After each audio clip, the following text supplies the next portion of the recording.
ผู้ชิงแชมป์นะครับชมการเดินทางไปที่4นะครับลำดับ3หัวใจสีน้ำเงินลูกหัวใจเสือลูกหัวใจสิงข้างซ้ายข้างขวาใครดีใครอยู่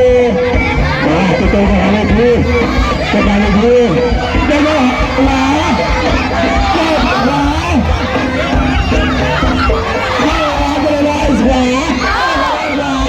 ใครดีเลยอยู่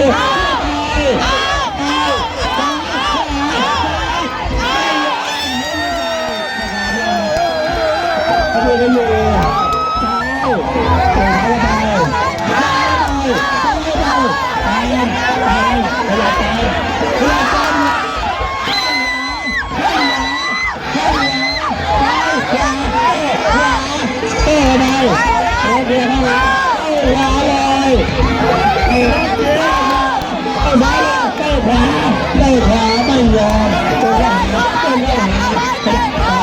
ขวาตัวขวาขวาขยับหน้าหน้าตาเฉยขยับหน้าหน้าตาเฉย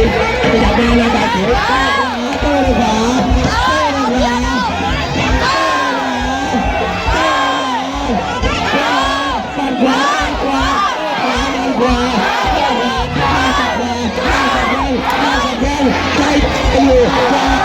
แข่งกับว่า